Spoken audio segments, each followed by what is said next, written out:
السلام علیکم، کیسے ہیں آپ سب؟ 44 ایپیسوڈ کے ساتھ میں آ چکی ہوں۔ بہت ہی اسپیشل اور مزیدار سی قسط ہے، تو سب کام چھوڑ دیجیے اور پہلے قسط سن اور پڑھ لیجیے۔ ضرور بتایا کریں کہ آپ کو ناول کیسا لگ رہا ہے۔ تو بنا ٹائم ضائع کیے میں چلتی ہوں قسط کی طرف۔ Let's start. ابھی کچھ مت پوچھو، میرے پاس رہو، وہ بے بس تھا۔ تبھی اس کے بازو کھولنے کی دیر تھی کہ وہ اس کے درد کرتے سینے سے جا لگی، اس کے ہونٹوں کی پہنچ میں آتی گال چومی تو آنکھوں سے آنسوؤں کی لڑی بے قابو ہوئی۔ اوزان نے چہرہ اس کی گردن سے نکالے نظر اس کی طرف پھیری تو وہ اسے ہی ظالم بنی دیکھ رہی تھی۔ ایسی نظروں سے مت دیکھو۔ اوزان کی سرگوشی میں ڈلتی منت پر وہ نظر فوراً چکا گئی۔ اوزان، آپ آگ کی طرح تپ رہے ہیں، مجھ سے انتظار نہیں ہو رہا، آپ کی حالت بگڑ رہی ہے، مجھے تو لگ رہا آپ کا بلڈ پریشر بھی لو ہو رہا ہے۔ اوزان کیوں کر رہے ہیں ضد؟ ادم بھائی نہ جانے کب پہنچیں گے، مجھے بتائیں، میں قریبی میڈیکل سٹور سے فوراً بھاگ کر لے آتی ہوں۔ وہ سکون پا ہی نہ سکی، پھر سے سر اٹھا کر اس پر جھکی جو تکیے کے بنا سر میٹرس سے ٹکائے آنکھیں موندے ہوئے کبھی کھانستا، کبھی اپنے سینے کو درد برداشت نہ ہونے پر مسلنے لگتا۔ قریب کوئی میڈیکل سٹور نہیں ہے پاگل لڑکی، کچھ نہیں ہوگا مجھے، الرجی کے سائیڈ ایفیکٹس ہیں، میڈیسن لیتے ہی طبیعت سنبھل جائے گی۔ وہ اپنی تکلیف سے زیادہ زینوں کی فکر میں تھا، کہیں اسے اس حالت میں دیکھ کر وہ لڑکی ہی نہ بے ہوش ہو جائے، جبکہ زینوں کا دل چاہا کچھ اٹھا کر یا اب اپنے سر میں مار لے یا اوزان کے جسے واقعی اب ٹھیک سے نظر آنا تک بند ہو رہا تھا۔ ناراضگی کے باوجود اس نے روتے ہوئے جھک کر اپنے گلابی لب اوزان کے ماتھے پر رکھے تاکہ وہ تھوڑا سا ہی کسی طرح سکون پائے۔ آپ ایک نمبر کے ضدی، خودسر اور مغرور ہیں، جان سے بڑھ کر کچھ ہوتا ہے کیا؟ اوزان، لو بلڈ پریشر اچھا نہیں ہوتا، جان بھی جا سکتی ہے، اٹھے نا پلیز، اب تک ہم کسی ہاسپٹل پہنچ بھی جاتے۔ آپ کی آنکھیں اس قدر سرخ ہو رہی ہیں کہ مجھے ڈر لگ رہا ہے، پلیز سن لیں میری بات۔ وہ اس کی کوئی بات سننے کے موڈ میں نہ تھی، اور اوزان نے افکی سے جب زینوں کو یوں جان ہارتے اور ضد کرتے دیکھا تو وہ آنکھوں میں فوری نمی اتار لائی۔ آپ مجھے جو ہرٹ کر رہے ہیں اس پر روٹ بھی سکتی ہوں، کبھی نہیں مانوں گی، میں نے آپ جیسا اذیت پسند شخص نہیں دیکھا، کنول انصاری کی جان تو میں لوں گی اس پر، کیسی شرمانگیز عورت ہے۔ وہ اس قدر غصہ تھی کہ اس کی ناک سرخ اور رخسار پھول گئے، جبکہ اوزان لمحہ بھر اسے گردن گھما کر دیکھتا مسکرایا تو زینوں نے اس کی مسکراہٹ دیکھتے اسے بھی ویسی ہونہار نظروں سے دیکھا۔ مسکرانا بند کرے ورنہ آپ کے بھی 7 دانت توڑ دوں گی۔ ابھی آپ نے ہونہار زینوں نہیں دیکھی، اول تو مجھے غصہ آتا نہیں، آ جائے تو بنا کسی کا نقصان کیے واپس جاتا نہیں۔ وہ سخت تپی ہوئی تھی اوزان کی غیر انسانی ضد پر، اس بندے نے جس طرح بے بس کیا، اس کا حلق پھاڑ کر چیخنے کا دل چاہ رہا تھا۔ تم نے جو نقصان کرنا ہے میرا کر لو، لیکن غصہ مت دمانا اپنے معصوم سے نرم دل میں۔ اوزان کی نرم ملائم دردناک گزارش پر وہ روحانسی ہوتی پھر سے اس پر آنسوؤں کو آنکھوں میں سمیٹے اس کے چہرے کی اور جھکی۔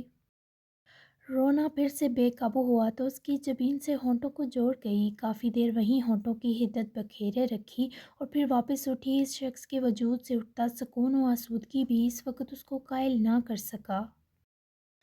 وہ خود کو اس کے پہلو میں بھی انگاروں پر جلتا محسوس کر رہی تھی۔ آئی ہیٹ یو، ایسے ہی آپ کو بھی ہرٹ کروں گی، دیکھیے گا، پھر آپ کو پتہ چلے گا زینوں کو کتنی تکلیف دی تھی، پکا کہہ رہی ہوں، میں بہت برا ہرٹ کروں گی آپ کو۔ رونے کے سبب اس کا پورا جسم کانپا، جبکہ وہ اس کی ان دھمکیوں پر دل جلا سا مسکرایا۔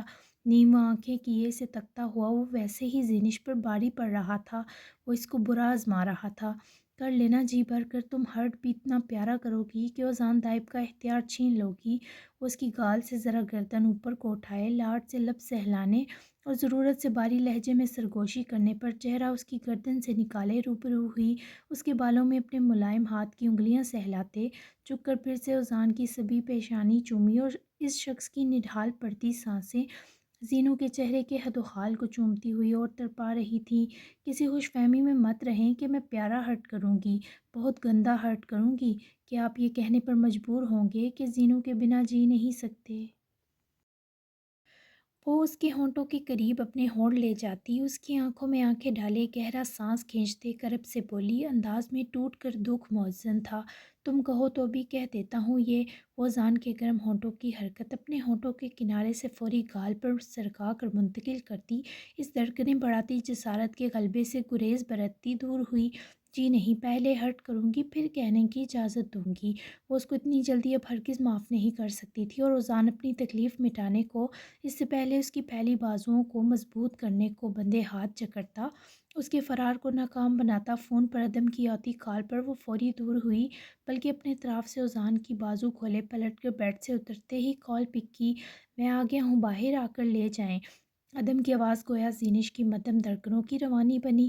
وہ ایک نظر آنکھیں موند کر گہرے سانس بھرتے اوزان کو دیکھتی، تیزی سے اپنا دوپٹہ ٹھیک کرتی کمرے سے نکلی۔ اس کا کسی سے سامنا نہ ہوا، جبکہ وہ ایزل مریم کے کمرے کی طرف سے باہر لان میں نکلی اور وہیں سے پورچ کی سمت بھاگی۔ عدم اسے حویلی کے آغاز میں ہی کھڑا ملا۔ زینو نے اس کے ہاتھ میں پکڑا ہاکی پیک چپٹتے لیا اور بنا کچھ کہے جیسے واپس حویلی کی سمت دوڑی۔ خود عدم کو اس کی روئی آنکھیں دیکھ کر بہت پریشانی ہوئی اور اس سے پوچھ بھی نہ سکا اوزان کی طبیعت، اور کچھ لمحے بعد وہ بھی وہاں سے سائیں کے لیے دل میں دعائیں مانگتا چلا گیا۔ جبکہ زینش نے واپس آتے ہوئے بھی کسی کو نہ دیکھا، حالانکہ میشی ایزل مریم لاؤنج میں ہی تھے، لیکن وہ دونوں دیان اور پنار کی شادی کی باتوں میں اس قدر گم تھے زینش کو دیکھ ہی نہ سکے۔ وہ تیزی سے سیڑھیاں چڑھتی ہر ممکنہ رفتار سے روم تک پہنچی۔ داخل ہوتے ہی دروازہ بند کیا اور وہ میڈیسن اس ہاکی پیک سے نکالی تو 8 قسم کی ٹیبلٹس دیکھ کر اس کا سر چکرایا، ساتھ 2 انجیکشن۔ اوزان آنکھیں کھولے، میڈیسن لے لیں پلیز، اٹھیں۔ اوزان کو زینو کی آواز بہت دور سے آتی سنائی دی، لیکن اس کے باوجود وہ ہمت کیے اس کے ملائم ہاتھ کے سہارے اٹھا تو زینو نے اس کے بیڈ کی طرف سرک کر بیٹھتے ہی چاروں میں سے 3 تکیے اس کی کمر کے پیچھے رکھے تاکہ وہ بیٹھ سکے، جبکہ زینش کے ہاتھ پیر اب بھی کپ کپا رہے تھے۔ کیا چیز ہو تم زینش، بے دلی اور کوفت سے بڑبڑائے۔ اوزان نے اس کے ہاتھ سے ٹیبلٹس لیں اور اسے پوچھ کر اسے دے رہی تھی، جبکہ 8 کی 8 ٹیبلٹس کھانے کے بعد زینش کو خود اپنا دل ڈوبتا محسوس ہوا۔ کہاں اس سے ایک ٹیبلٹ کھانی محال تھی، کہاں یہ بندہ 8 کی 8 نکل گیا۔ وہ اس کے ہونٹوں سے گلاس جوڑے، اس کو پانی پلائے، گلاس سائڈ میز پر رکھے اس کی طرف پلٹی۔ اوزان انجیکشن کا کیا کرنا ہے، کیا یہ بھی لگیں گے آپ کو؟ زینو نے فکر مندی سے پلٹ کر انجیکشن ہاتھ میں لیے، جبکہ اوزان سینے پر ہتھیلی جمائے واپس آنکھیں موند گیا اور سر بے جان ہو کر ملائم تکیوں پر گرایا۔ نہیں، یہ سویر کنڈیشن ہو پھر لگیں گے، بس اب مجھے کچھ دیر سونے دو، بہتر ہو جاؤں گا۔ شاید وہ مزید جسم میں اٹھتے درد برداشت نہیں کر پا رہا تھا، تبھی ذرا نیچے ہو کر لیٹے اپنا بلیزر اتارنے لگا تو زینو نے لپک کر قریب آتے مدد کی، اور اس بیچ بھی وہ اس کے کھلے بالوں سے اٹھتی خوشبو انہیل کیے مسرور ہوا، جس پر وہ ہفکی سے گوری اور اسے لیٹنے کے لیے سہولت دیتی۔ 2 تکیے ہٹا کر اس کے لیٹتے ہی پاس بیٹھی، جو کروٹ اس کی طرف بدل کر آنکھیں بند کر چکا تھا۔ پریشان مت ہو، کچھ نہیں ہوتا مجھے، تھینک یو میرے پاس اس وقت موجود ہونے کے لیے۔ اسے اس حالت میں بھی زینش کے رونے کا احساس ہوا تو آنکھیں کھولتے ہی اپنا پرحدت ہاتھ بڑھا کر زینو کی گال سے جوڑا، انگوٹھے کی پور اس کی آنکھوں سے بہتی نمی پر سہلائی تو وہ اس کا وہی ہاتھ پکڑ کر چومتے اوزان کو مزید رنجیدہ کر گئی۔ اس کے لمس میں شدت تھی۔ اپنا یہ تھینک یو اپنے پاس رکھیں، سمجھے؟ آپ ٹھیک ہو جائیں گے نا اوزان؟ درد کچھ کم ہوا؟ میں کیسے سکون پاؤں گی؟ وہ اس کی بے قراری پر بڑی مشکل سے کھلتی بند ہوتی آنکھوں کے بیچ آفت خیز مسکرایا۔ یہ انگریزی دعائیں ہیں زینش نہیں جو اتنی جلدی آرام بچ جائے میرا۔ وہ اس کے لاجواب کرنے پر کچھ نہ بولی۔ اوزان دائب نے اس کے سارے لفظ جو چھین لیے۔ ایسی باتیں مت کریں نا، وہ اپنی ہتھیلی بڑھائے انگلیوں کی پوروں سے اس کے ڈرائے ہوتے ہونٹوں کو چھوئے، جس طرح بولی وہ دم گھٹنے کی ترجمانی کر رہا تھا۔ تم سامنے ہوتی ہو تو ایسی باتیں ہی یاد رہتی ہیں، کیا پھونکا ہے تم نے اوزان دائب پر؟ وہ اس وقت بات کرتا رہے، اپنے درد کی کمی بتاتا رہے، وہ یہی چاہتی تھی، لیکن ایسی باتیں کیسے برداشت کرتی جو اس کی سخت ہمت اور ضبط میں ہلچل لانے کا سبب تھیں۔ یہ پھونکنے والے جادوئی کام آپ کو ہی مبارک، میں آپ کا سر دبا دوں اوزان؟ آپ کو کہیں درد ہے تو بتائیں مجھے، سوئیں مت، میں پریشان ہوتی رہوں گی۔ مجھ سے بات کرتے رہیں، مجھے بتائیں درد کم ہوا، کتنا کم ہوا؟ وہ اس کی فکر میں آتی ہوتی کسی بھی طرح اوزان کے درد میں کمی چاہتی ہوئی اسے پاگل کر رہی تھی۔ بیرونی کوئی درد نہیں ہے زینش، پریشان کیوں ہو رہی ہو؟ یہ بہت ہائی ایم جی ٹیبلٹس ہیں، جلد اثر کریں گی۔ اس کے کھلے بال سہلاتے کمزور سے لہجے اور ڈوبتی آواز سے بولا، پر وہ مطمئن نہ ہو سکی۔ اور آپ کو یہ جو فیور ہو رہا ہے اس سے کیسے چھٹکارا ملے گا؟ کیا آپ کو بہت درد ہے جو اس کی شدت سے فیور ہو گیا؟ مجھے بتائیں نا پلیز، کیا محسوس کر رہے ہیں؟ وہ زینو کی تڑپی حالت پر اب سچ میں دل سے مسکرایا اور گہرا سانس کھینچا۔ یہ یقیناً لیوپن الرجی ہے۔ میرا گلا اور منہ اندر سے سویل ہو گیا ہے۔ زبان اور گلے پر بہت برا درد ہے۔ چیسٹ پین کے ساتھ سانس لینے میں مشکل ہے۔ ایبڈومنل پین بھی شدید ہے۔ بہت ہیوی ڈوز تھی لیوپن کی۔ جب باڈی ایک دم اتنے سارے درد کا شکار ہو تو جسم ہائیڈریٹڈ ہوتا ہے، تبھی ہیٹ اپ ہو جاتا ہے۔ It's not fever, it's hydration. Zenish تو اتنی ساری تکلیف کا سن کر ہی نڈھال تھی۔ زیادہ ڈاکٹر بننے کی ضرورت نہیں، چپ کر کے سوئیں۔ اپنی آنکھوں میں اتر آتے آنسوؤں کو دباتی وہ بگڑی، چہرہ بھی پھیرا۔ مجھے یوں دیکھ کر جان کیوں نکل رہی ہے تمہاری؟ وہ جو پکا تہیہ کر چکی تھی کہ اسے نہ دیکھے گی، اذان کے سوال پر مجبوراً اسے ڈبڈبائی شکوہ کن آنکھیوں سے دیکھنے لگی۔ آپ کو نہیں پتہ؟ اس کی آنکھوں میں جھانکتی وہ اس پر ناراض و برہم ہوئی، آواز میں کھارا پن ادا۔ پتہ تو ہے، لیکن اس سے میرے سامنے مکر جاتی ہو۔ وہ اسے اپنی ساحرانہ کشش سے پھر جکڑ رہا تھا، جو پھر سے اذان طیب کے لیے پگھل رہی تھی۔ اس کے جسم سے اٹھتی وجاہت خیز کشش اور مدہوش کرتی خوشبو میں اپنا سکون تلاش رہی تھی۔ تو یہ آپ کی غلطی ہے، کیوں مکرنے دیتے ہیں؟ وہ اس کی طرف جھک کر واپس چہرہ اس کی گردن میں چھپائے شکوہ کر گئی۔ روح سہلاتی اذان کی بازوؤں کی گرفت میں آرام سا آنے لگا۔ لیکن اذان کی تکلیف ذرا کم ہوئی تو یہ تنہائی، یہ زینوں کے نرم گرم لمس، یہ فسوں اس کے ضبط پر بھاری پڑنے لگے۔ ایک بار مذاق میں ہی بتا دو سچ۔ وہ زینوں کی دھڑکنوں کو بغیر رکاوٹ کے محسوس کیے، اسے وہیں سے پکڑے اپنے پہلو میں لا بساتا، اس پر ذرا حاوی ہوئے سرگوشی میں بولا، جبکہ یوں جھٹکے سے بیٹھے ہونے سے اذان کی دوسری طرف پہلو میں لیٹنے کے سبب زینش کے بال اس کے اپنے شانوں پر بکھرے۔ کیا بتاؤں، اس کے رخسار کے پور پور پر لب رکھتے وہ اس کی حالت غیر کر رہا تھا، اور وہ اسے روکنے پر قادر ہی نہ رہی۔ یہی کہ محبت کرتی ہو مجھ سے؟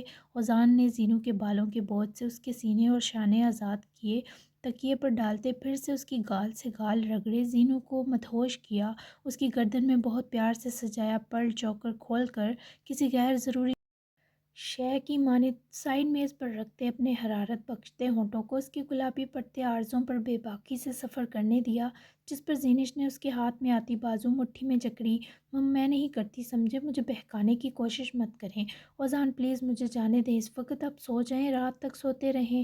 وہ اسے اس وقت سچ میں ڈری، جبکہ اذان نے اس کی کوئی بات نہ سنتے سختی سے اس کی کمر میں بازو ڈالے، اپنی اور بینچا اور اس کی ملائم گردن کے ہر گوشے کو چومتا سرشاری میں بہا۔ زینش کی منتشر سانس کی سرشار آواز کمرے میں گونج کر رومانوی ماحول میں ایک شریر سی لہر سرایت کر گزری۔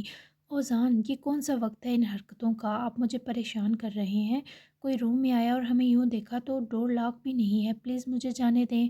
زینش کی جان اس کے جسم سے نکل رہی تھی، لیکن وہ تو خود کے بس میں رہا ہی نہیں، اور اس سے پہلے وہ اپنے لبوں کی گرمی رکتی سانسوں کے جامد زہر میں گڈمڈ کیے حد پار کرتا، زینش نے فوری قوت لگائے خود کو اس سے آزاد کروایا، اور ایک سیکنڈ میں وہ پرے سرکتی دوسری طرف سے نہ صرف بیڈ سے رول ہو کر اتری، بلکہ بھاگ کر دروازے کے ساتھ جا لگی۔ اوزان نے بد مزہ ہوتے ایک نظر زینش پر ڈالی، برہم نظر زینش پر ڈالی، اور وہیں سے کروٹ بدل گیا اور تکیہ بھی چہرے پر دبا لیا، جبکہ زینوں کپ کپاتی ٹانگوں کے سنگ وہیں زمین پر ہی بیٹھتی گئی۔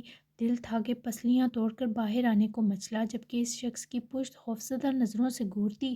وہ اس وقت واقعی ڈری سہمی تھی کہ جیسے اگر مزید وہ ایک لمس بھی بخشنے آ گیا تو وہ یہیں جان دے بیٹھے گی۔ خود کو کچھ لمحے بہتر کیے وہ فوری کمرے سے نکل کر بھاگ گئی۔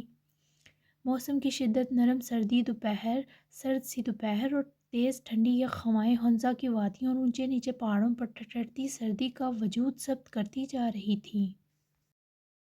ذہن و دل تھکاوٹ دباؤ کے باوجود جیت کے ولولے اور عزم سے مالا مال تھے۔ علمان اور اس کی ٹیم کے لوگ مسلسل ٹارگٹ کی جانب آہستہ آہستہ آگے بڑھ رہے تھے۔ علمان کا مسلسل میجر گلزار سے رابطہ تھا، لیکن جس جگہ وہ موجود تھے، اسی راستے میں پھیلی بارود کی تیز بدبو پر علمان محتاط ہوئے رک گیا۔ اس کے ہمراہ 8 کے قریب آرمی کے لوگ تھے۔ گڑبڑ لگ رہی ہے، سب محتاط ہو جاؤ، یہ چال ہو سکتی ہے، اگر کوئی غلطی سے ان کے ہتھے لگا تو اسے علمان سیال کے غضب کا اضافی سامنا کرنا پڑے گا۔ ہم لوگ سینے پر کفن باندھ کر نکلے ہیں، یا مار دیں گے یا شہید ہوں گے، تیسرا کوئی راستہ نہیں، انڈرسٹینڈ؟ علمان نے اپنی گن پر مضبوطی سے پکڑ جماتے اپنے ساتھیوں کو بریف کیا، جو سب آہستہ آہستہ چاروں طرف نگاہ دوڑاتے علمان کے پیچھے یس کیپٹن کی ہانک لگاتے بڑھے۔ لیکن یہی وہ جگہ تھی جہاں بابا سرکار کے لوگ کیپٹن علمان سیال کو دبوچنے کے لیے گھات لگائے بیٹھے تھے۔ ان کا مقصد المان کو دبوچنے اور ساتھ ہی اسمگلنگ کو کامیاب بنانے کا تھا، لیکن اسمگلنگ والی جگہ پہلے ہی اسد اپنے مقامی گاؤں میں ڈیوٹی مکمل کیے کچھ لوگ لیے پہنچا اور پورے ایریا کے ساتھ ساتھ تمام ٹرکوں کو حراست میں کامیابی سے لے لیا گیا۔ لیکن جب اسد وہاں کی کمانڈ اپنے لوگوں کے سپرد کیے، سارا ایریا دشمنوں سے پاک کیے المان کے پیچھے واپس آ رہا تھا، تو دو نامعلوم افراد نے اس پر پیٹھ پیچھے حملہ آور ہوئے اسے دبوچ لیا تھا۔ اس کے ساتھ جو دو لوگ تھے انہیں بھی جکڑا گیا، مگر لیفٹیننٹ اسد نے اس دہشت گردوں کے ہتھے سے اپنے دو لوگ تو چھڑوا کر بگائے، لیکن خود ان کا شکار ہوا۔ وہ اس کے سر پر کسی چیز سے وار کر کے اسد کو دبوچنے میں کامیاب ہو گئے، اور پھر المان کا شک ٹھیک تھا۔ وہ لوگ ابھی حملے کا سوچ ہی رہے تھے جب اچانک ہوتی چاروں اور اندھا دھند فائرنگ پر المان اور اس کے تمام لوگ بھی جوابی حملہ کرتے، پوری شفافیت سے گولیاں برساتے، ساری جگہ پھیلتے سامنے آئے۔ وہ بابا سرکار کے پالتو لوگ پہاڑ کی چوٹی سے نیچے وادی تک پھیلے تھے۔ گولیوں کی گن گرج نے لمحہ لگائے اس جگہ کو وحشت خیز کیا۔ درختوں پر بیٹھے چرند پرند پھڑ پھڑا کر اڑ گئے، ہر طرف دھواں پھیلنے لگا۔ بابا سرکار کے تمام لوگ ایک ایک کر کے آرمی کے لوگوں کے ہاتھ جب مرتے گئے اور جب صرف دو غلیظ لوگ باقی بچ گئے، تبھی انہی میں سے ایک آدمی نے اپنے ساتھی کو آنکھوں کی ہونہار جنبش سے اسد نامی مہرے کو منظر عام پر لانے کا اشارہ کیا۔ جو باندھی بنا کر رکھے اسد کو پکڑے، اس کو اپنی ڈال بنائے، اپنی گن ہوا میں لہراتا سامنے آیا۔ اسد کو ان حبیسوں کی حراست میں دیکھتے ہی المان نے خود بھی فائرنگ روکی اور اپنے ساتھیوں کو بھی رکنے کا اشارہ دیا۔ اسد سے کم از کم اسے اس درجہ بے وقوفی کی امید نہ تھی۔ اسمگلنگ کو اسد اور اس کے لوگوں نے جس مہارت سے ناکام بنایا، اسی شاباشی وہ یوں بابا سرکار کے لوگوں کے ہتھے لگ کر خود ہی غارت کر چکا تھا۔ المان نے جب اسد کی زخمی حالت، اس کے جبڑے سے نکلتا خون دیکھا تو آنکھوں میں اس کے لیے آزردگی، جبکہ ان باقی بچ چکے دو خبیثوں کے لیے نفرت کی انتہا اتری۔ چھوڑ دے اسے خبیث، ورنہ ٹکڑے کر دوں گا تیرے۔ المان نے ہل کے بل داڑتے اسد کو کراہتے اور بمشکل سانس لیتے دیکھ کر اس کے پیچھے جمے خباثت سے ہنستے نجس آدمی کو دھمکایا، اگر تو نے خود کو ہمارے حوالے نہ کیا کیپٹن، تو تیرا یہ ساتھی یہیں لاش بن جائے گا۔ ہمیں صرف تجھ سے کام ہے، تیرے کسی آدمی کو خراش بھی نہیں آئے گی، بس اپنے آپ کو ہمارے حوالے کر دے۔ اس آدمی کی مانگ سنے المان کے تن بدن میں آگ کے نادیدہ شعلے لپکے، جبکہ اسد نے دردناک نظروں سے المان کو نفی کا اشارہ کیا، مگر المان اپنی آنکھوں کے سامنے اسد کو کیسے مرنے دیتا؟ پھر یہ خیال کہ اس کی اولاد دنیا میں آنے والی ہے، المان کا مضبوط دل بھی لرز اٹھا۔ کیا کام ہے تم لوگوں کو مجھ سے؟ المان نے اسی نفرت سے استفہامیہ نگاہیں اس آدمی پر گاڑے پست آواز میں پوچھا۔ وہ ہمارے سردار بتائیں گے تجھے، اپنے لوگوں کو کہہ پیچھے ہٹیں، اپنی گن بھی پھینک نیچے ورنہ تیرا یہ ساتھی گیا۔ اس آدمی کی آنکھوں میں خون ٹپک رہا تھا، تبھی المان نے کچھ سوچتے ہوئے اپنے ساتھیوں کو پیچھے ہٹنے کا نہ صرف اشارہ کیا، بلکہ اپنی گن بھی کچھ دور گھاس پر پھینکی، جسے پہاڑی سے چھلانگ مار کر اترتے اسی کے ساتھی آدمی نے جھک کر اٹھایا۔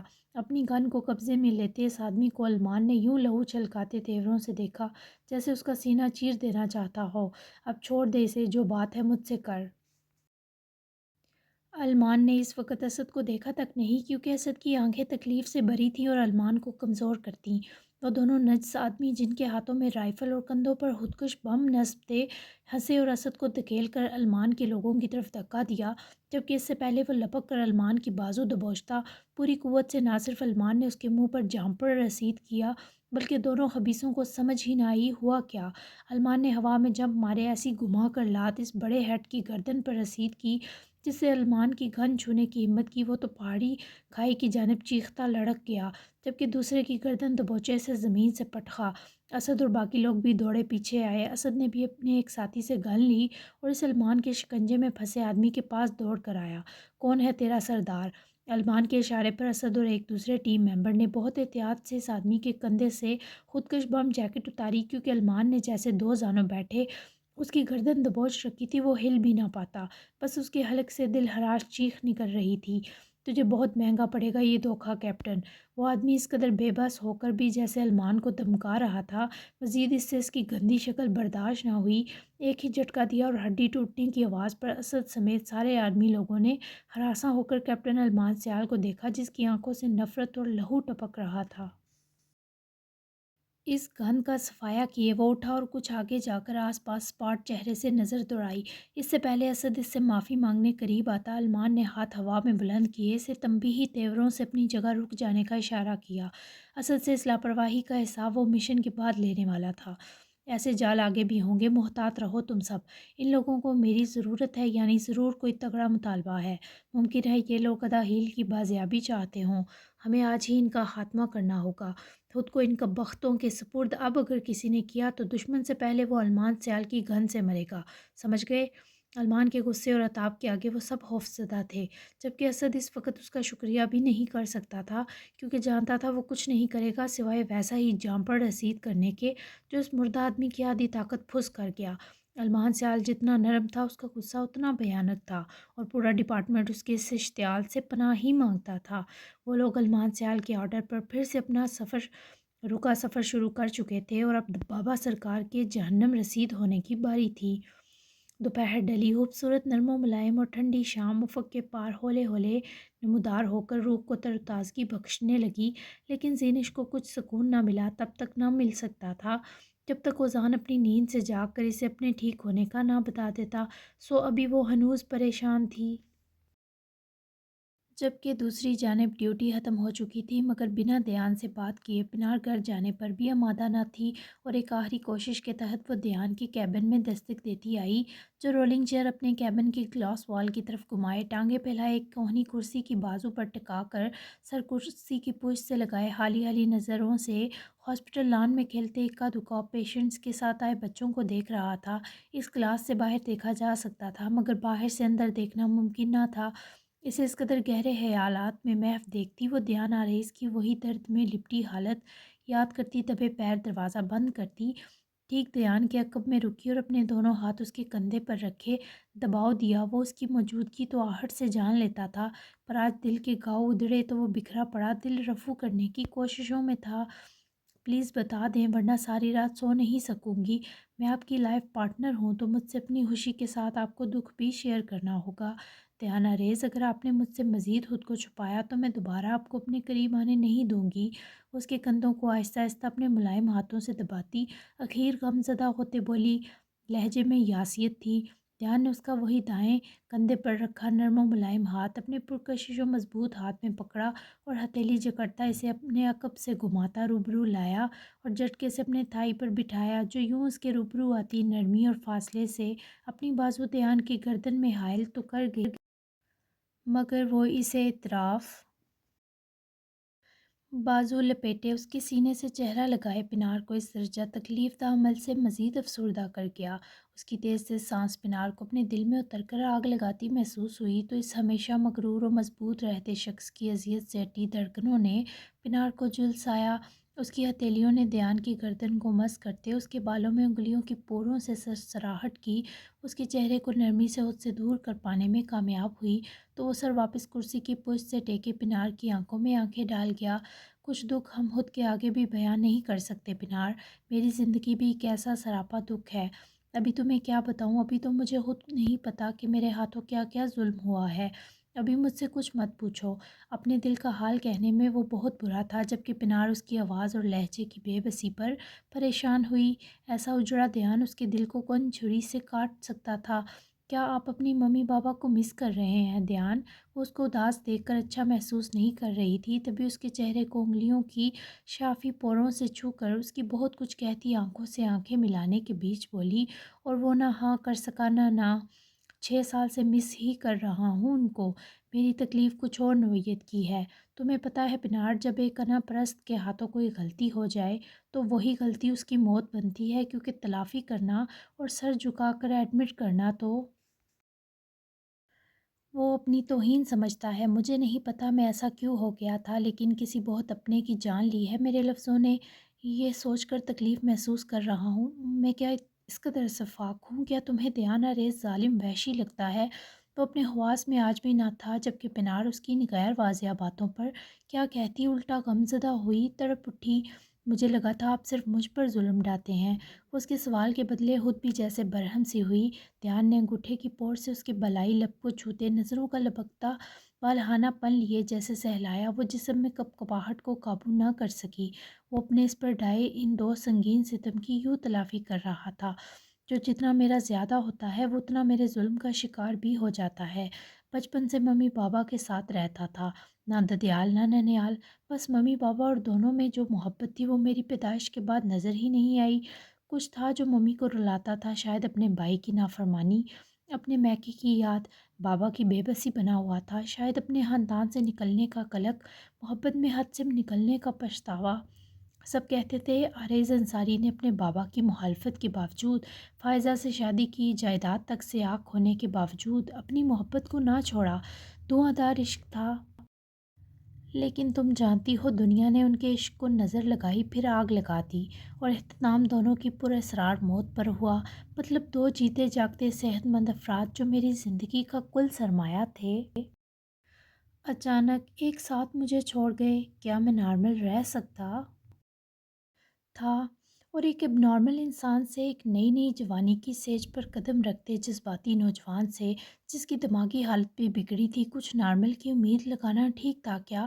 میں نے ممی کی فیملی کے بجائے اپنے بابا کے خاندان کو چنا، کیونکہ یہی بابا کی وصیت تھی، لیکن مجھے کیا پتہ تھا اس خاندان میں دیمک لگی ہے۔ اگر وہ زان لالا نہ ہوتے تو میں 6 سال پہلے ہی مر جاتا، اگر آئی جان نہ ہوتی، میشی نہ ہوتی، تو میں پاگل ہو چکا ہوتا۔ وہ سب عجیب غریب باتیں جو مجھے سو کالڈ سچ بنا کر بتائی گئیں، اب سمجھا ہوں مجھ پر کیا کیا گیا تشدد تھیں۔ دھیان کا ایک ایک لفظ پنار کو درد کی گہرائی میں لے گیا۔ اس نے کہاں سوچا تھا کہ یہ سر پھرا مغرور اندر سے اتنی تکلیف کا شکار ہوگا؟ یہ سب کیسے برداشت کیا آپ نے؟ کیا آپ کے دادا کی فرعونیت کا خاتمہ کرنے کی کسی میں جرأت نہیں؟ وہ کئی زندگیاں ویران کرنے اور اجاڑنے کے باوجود سکھ میں کیوں ہیں؟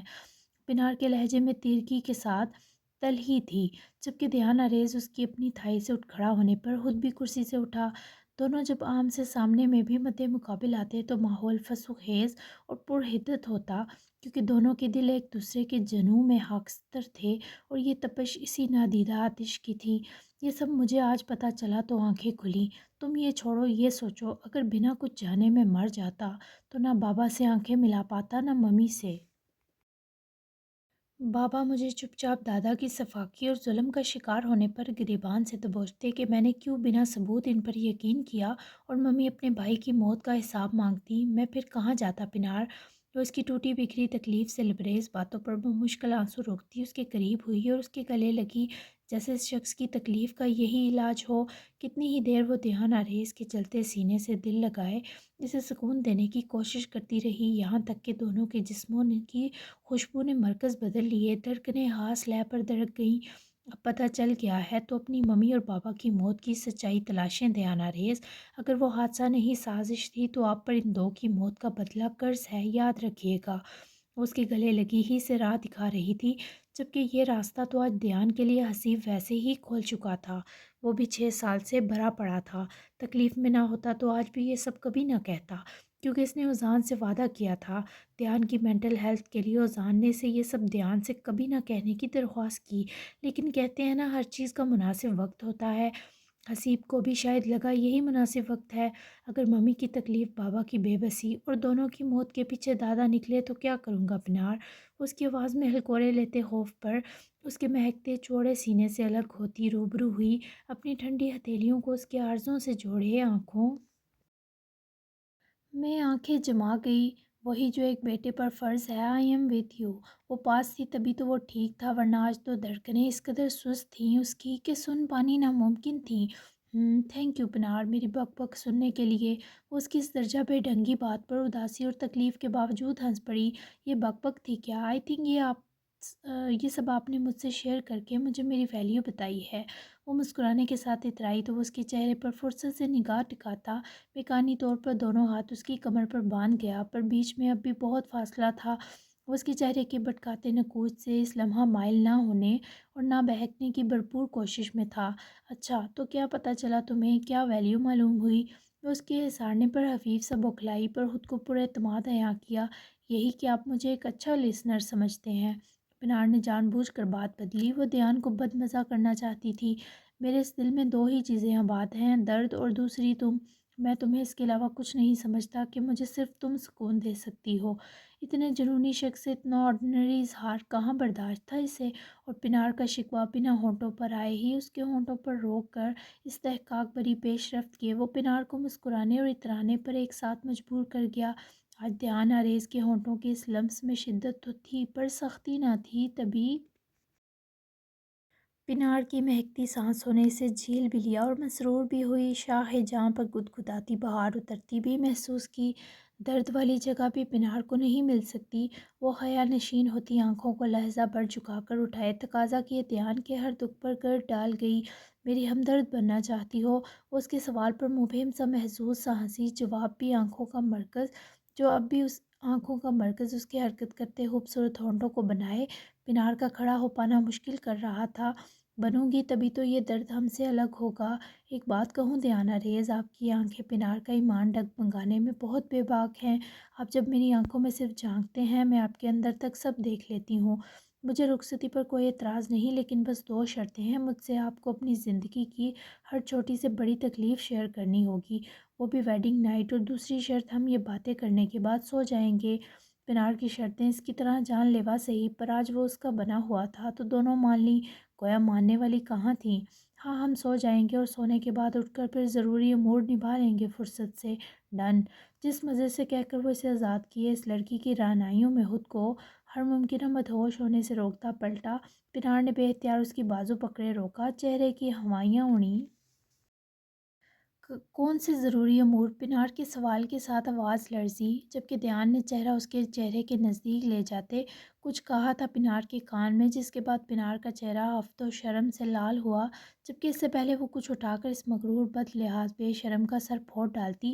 وہ سبک رو قدموں سے اپنے کیبن سے نکل گیا، جبکہ پنار کا دل اور اس دل کی دھڑکن دونکی کی مانند ہو چکی تھی۔ یہ تو زینو کی کال آ گئی کہ وہ دھیان بھٹکا سکی، ورنہ اس کو دیکھ کر یہی لگ رہا تھا کسی نے جھٹکے سے پنار کے جسم سے جان کھینچی ہے۔ یہ میں کیا سن رہی پنار، تم ہفتے بعد یہاں میرے پاس آ جاؤ گی؟ اف، مجھے ابھی آئی جان نے بتایا۔ زینو دن کو کسی طرح کمرے سے بھاگ تو آئی تھی، لیکن جب اس وقت نیچے آئی تو طلال کہیں جا چکے تھے، جبکہ میشی اور آئی جان کے پاس ہی وہ گئی جو پنار اور دھیان کی رخصتی کے بارے شاپنگ پلانز بنا رہی تھیں۔ تبھی وہ تینوں کچھ دیر باتیں کرتے رہے، پھر مل کر تھوڑی دیر تینوں نے ٹی وی دیکھا، اور اب شام ہوتے زینو کچھ دیر لان میں نکل آئی، پنار کو کال کی۔ اذان کو وہ روم میں دیکھ کر آئی تھی، وہ سو رہا تھا، اسے 3-4 گھنٹے کی نیند چاہیے تھی تاکہ طبیعت گزارے لائق ہو اور وہ انکوائری آفیسر سے ملے اور دادا کی حالت جا کر دیکھے، جبکہ قبل اسی انتظار میں تھی کہ کب اذان کے مرنے کی خبر ملے۔ ہاں میرے بیبے بچے، دھمکایا ہے مجھے اس نے کہ اگر انکار کیا تو برا پیش آؤں گا، پر سچی ایک تو اتنی جلدی رخصتی، اور پھر پتہ نہیں لالا آ پائیں گے یا نہیں۔ ابھی تو وہ گئے ہیں اور بنا کیپٹن کے میں اپنی زندگی کی اتنی بڑی خوشی منانا نہیں چاہتی۔ پنار وہیں گلاس ڈور کے پاس آ کر رکتی افسردگی سے بولی، جبکہ زینو نے بھی اداس ہوتے وہیں لان میں لگی کرسی سنبھالی۔ کیا پتا وہ 2 دن کی ایمرجنسی لیو مل جائے، ویسے بھی المان 6 ماہ بعد صرف ایک ہفتے کے لیے آیا تھا، اس کی چھٹی ابھی مزید پینڈنگ ہوگی نا۔ تم فکر مت کرو، بس جلدی سے میرے پاس آ جاؤ۔ زینو کی بات میں دم تو تھا، پر پنار بہت بوجھل تھی۔ اللہ کرے اسی بہانے میشی بھی ہوش ہو جائے گی، ورنہ اسے اکیلا دیکھ کر میں نے رونے لگ جانا ہے خود اپنی شادی پر۔ پنار کی معصومانہ بات پر زینو مسکرائی، ہنس تو نہ سکی کیونکہ دل ابھی تک اذان کے سبب خوف زدہ تھا۔ ہاں نا، ہم ایسا کرتے ہیں، المان سے پوچھتے ہیں، پھر میشی کو سرپرائز دیں گے۔ ویسے بھی جتنی پیاری اور لاڈلی میشی ہے نا، مجھے نہیں لگتا وہ زیادہ دن المان کے بنا رہ سکتی ہے۔ اس کی باتوں سے مجھے لگا جیسے وہ ابھی سے المان کو بہت مس کر رہی ہے۔ اس کی المان کے لیے محبت تو سب جانتے ہیں، لیکن مجھے یقین ہے المان بھی اس سے اٹیچ ضرور ہو گیا ہوگا۔ تم بتاؤ نا مجھے پنار، دونوں کے بیچ کیسا ریلیشن ہے؟ یہ سب زینو جس طرح حسرت و اشتیاق سے پوچھ رہی تھی، اس کے لہجے میں المان کے لیے بہت فکر اور پریشانی تھی۔ تبھی تو پنار کا موڈ بھی خوشگوار ہوا۔ بہت خوبصورت، جہاں تک مجھے پتہ ہے لالا نے اسے دل سے قبول کیا ہے۔ تم جانتی ہو ممی کے برے رویے پر وہ بہت ہرٹ ہوئی، لیکن کیپٹن نے اسے سنبھال لیا۔ جتنے دن وہ لالا کے ساتھ رہی اس کے ہونٹوں سے مسکراہٹ جدا نہیں ہوئی، اور جہاں تک کیپٹن کی بات ہے، شرطیہ وہ محبت میں پڑ چکے ہیں۔ یہ سچ ہے، میشی نہ ہوتی تو وہ اپنا زینش نامی حصارہ کبھی نہ بھولتے۔ دادا کو کبھی شادی نہ کرنے کی دھمکی تک دے آئے تھے، پر دیکھو نا زینو، اللہ نے کیسے ان کی زندگی میں وہ چلبلی شامل کر دی۔ تم ان دونوں کی فکر مت کرو، تم بنا کسی بوجھ یا افسوس کے اپنی اور اذان کی زندگی کو اہمیت دو، سمجھی؟ یہ سب نہ چاہتے ہوئے بھی زینوں کی آنکھوں میں نمی لے آیا۔ شاید اس نے اپنی زندگی کا ایسا بدلاؤ تو خود بھی نہیں سوچا تھا۔ ٹھیک ہے، لیکن تم میرے پاس آ رہی ہو، اس پر بہت خوش ہوں۔ ایسا لگ رہا زینوں بہت اسٹرانگ ہو گئی۔ سہیلی کے اس پیارے اعتراف نے پنہار کا دل بھی بحال کیا۔ تبھی دونوں ایک سا مسکرائیں۔ تم ہمیشہ اسٹرانگ رہو میری جان۔ چلو اب اپنا وقت اپنے صاحب کو دو، میں بھی ڈیوٹی آف ہو گئی سو گھر جا رہی ہوں، جلدی ملتے ہیں۔ پنہار نے اسے پیار سے کہتے کال کاٹی، جبکہ اس سے پہلے زینو شام سی آسمان پر اترتے دیکھ کر اٹھ کر اذان کو دیکھنے جاتی، سامنے سے کالی بلی کی طرح آ کر سامنے جمتی کنول کو دیکھ کر زینش کے نرم و ملائم چہرے کے حد و حال میں تناؤ آیا۔ کنول کو اس وقت پسو کاٹ رہے تھے کہ ابھی تک اذان کے بارے کوئی خبر کیوں نہیں ملی۔ اوزان دن کو تو نہیں سوتا کبھی، آج کہاں سو گیا ہنی؟ دن سے شام ڈل گئی، تم نے اسے جگا کر دیکھا ٹھیک تو ہے نا؟ مجھے تو اس کی بہت فکر ہو رہی ہے۔ کنول کے چہرے سے ٹپکتی شیطانیت پر زینو اس سے پہلے اس کے بال ہی پکڑ کر نوچتی، اپنے روم کی بالکنی میں جمائی لے کر آ رکتے اوزان پر نگاہ پڑتے، اور اوزان کے تنبیہی اشارے پر وہ اپنے اٹھے ہاتھ کو مٹھی میں جبراً بھیج گئی، کیونکہ اوزان اسے اشارے سے روک کر بے بس کر چکا تھا۔ کبھی کبھی روٹین سے ہٹ کر بھی چلنا چاہیے کنول صاحبہ، اس میں کوئی برائی نہیں، آپ فکر مت کریں ان کی، میں کافی ہوں ان کے لیے۔ آپ بھی جا کر سو جائیں، کوئی روکنے والا تو ہے نہیں آپ کو۔ زینش کی دبی دبی حقارت اور بظاہر لفظ چبا چبا کر کھرا جواب سن کر کنول کے دل میں ضرور آگ لپکی، البتہ اس الرجک جھٹکے سے اوزان آدھا ہو گیا تھا۔ خوبصورت فتنہ ساز سنہری آنکھیں اب بھی سوجی تھیں، پر میڈیسن بر وقت دن کو لے لینے اور سو جانے کے سبب اس کا ایبڈومینل پین کافی بہتر تھا، لیکن ہائیڈریشن اب بھی تھی۔ جب اوزان کو یقین ہو گیا کہ اس کی شیرنی اب ان دشمن کو اکیلے ہی پچھاڑ سکتی ہے، تو وہ مسکرا کر بالکنی سے ہٹ کر کمرے کی جانب بڑھ گیا۔ مجھے تو ابھی جانا ہے، میری سسٹر تھوڑی بیمار ہے، ڈنر پر ملتے ہیں۔ میری ایڈوائس ہے ایک بار اپنے ہبی کو دیکھ لینا کہ واقعی سو رہا ہے یا ہاں ہاں، مرنے والی تو وہ چیز نہیں، میرا مطلب ماشاءاللہ سے صحت مند تگڑا جوان ہے، مرے گا کیوں؟ بائے۔ کنول کی یہ سب زہریلی باتیں اور ہنسی، وہ جس برداشت کا مظاہرہ زینو نے کیا وہ کوئی عام بندہ کر ہی نہ سکتا تھا۔ دل تو اس کا پلٹ کر جاتی کنول انصاری کے بال نوچ کر زمین سے پٹکنے کا چاہ رہا تھا۔ مرے ان کے دشمن انشاءاللہ آمین، اور ان کی موت جلد ہو۔ بائے ناگن صاحبہ۔ زینو نے دانت نکوس کر اپنا معصومانہ غصہ اس شاطر عورت کی نظروں سے اوجھل ہوتے ہی دبایا، اور سب ایک طرف کے پہلے اوزان کی طبیعت صاف کرنے بپری موج بنی واپس حویلی کی طرف اور پھر اندر بڑھی۔ جی جناب، 44 ایپیسوڈ ہو چکی ہے، بہت مزے کی، اور نیکسٹ میں دشمنی منحوس دادا جی کی حالت دیکھنے والی ہوگی، بہت ہی مزے کی ہونے والی ہے، اور زینو کا غصہ بھی مزے دار سا اور پیارا سا غصہ اوزان پہ آئے گا، بلکہ بہت زیادہ تگڑے والا ہوگا۔ ٹھیک ہے نا؟ تو اگلی ایپیسوڈ بہت ہی زیادہ مزے کی ہونے والی ہے، المان کے مشن کو لے کر کافی اسپیشل ہوگی۔ تو آپ سب کو رمضان کی بہت بہت مبارک ہو۔ تو اللہ تعالیٰ ہم سب کو اس مہینے کی برکتیں اور رحمتیں لوٹنے کا شرف عطا فرمائے۔ تو اب ہم ملتے ہیں 45 ایپیسوڈ میں، تب تک کے لیے اللہ حافظ۔ ضرور بتائیے گا کہ کیسی لگی ہے آپ کو کس